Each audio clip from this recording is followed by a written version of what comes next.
చూసారా, కేవలం సూర్యుని వరకే వెలుగుంది. ఇక్కడంతా రథానికి వెలుగు అవసరం లేదు కదా. ఆ స్వామి ఏం చేసినా చూసారా, కాలచక్రం రంగు రంగుల కాలచక్రం. ఆ తర్వాత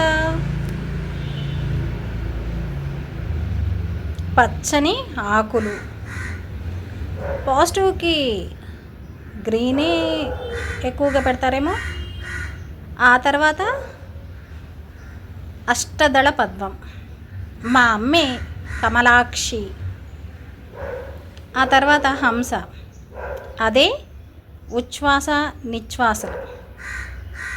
ఇంకా శరీరంలోని అన్ని నాడుల కదలికలే శరీరం అయితే, ఆ నాడులన్నిటినీ కదపగలిగే శక్తే సూర్యనారాయణ స్వామి.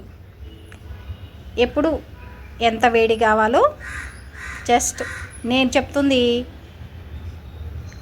శాస్త్ర ప్రమాణం కాదు.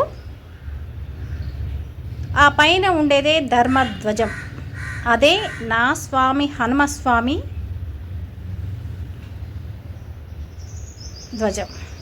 ఆ పైన చక్రం అంటారా, ఈ మొత్తం టోటలు రథంలాగా. దీనికి నేనేదో కల్పించి చెప్తున్నదేం కాదండి. హనుమస్వామి సుందరకాండ, ఎడం భుజం అదురుతుంది. ఎందుకంటే హనుమస్వామి దర్శనం అవ్వబోయే ముందు సీతమ్మ తల్లికి కూడా ఎడమ భుజమే కదా అదిరేది. సుందరకాండలో సిద్ధి సర్గ పారాయణ మొన్న అయ్యింది. అంటే స్వామి అమ్మని చూశాడని, ఇంకా అమ్మ స్వామిని చూడవలసింది ఈ మంగళవారం సాయంత్రము. త్రిజటా స్వప్న వృత్తాంతం ఉంది. 2 రోజుల్లో సిద్ధి సర్గ వచ్చింది. ఏదో ఒక్కసారి చదివితే, ఒక్కసారి పారాయణ చేస్తే ఫలితాలు వచ్చినప్పుడు నా పారాయణ లెక్క హనుమస్వామి చెప్పాలి. ఆదిత్య హృదయం ఎప్పుడొచ్చిందని ఇందాక వీడియో చూశారు కదా, పంతులు గారు గురువు గారు చెప్పినట్టు.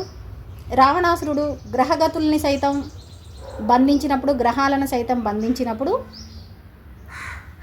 ఏం చెయ్యాలి అన్న నిస్పృహలో ఉన్న రామయ్య తండ్రి కోసం రామ రామ మహాబాహో శృణుగుహ్యం సనాతనం ఏన సర్వానరీన్వచ్చ సమరే విజిష్యసి అని ఆదిత్య హృదయం వచ్చింది.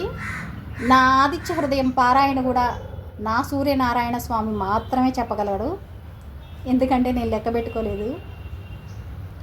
ఆదిత్య హృదయం, సుందరకాండ ఈ 2 ఉన్నవాళ్ళని అయినా మళ్ళీ మళ్ళీ మళ్ళీ మళ్ళీ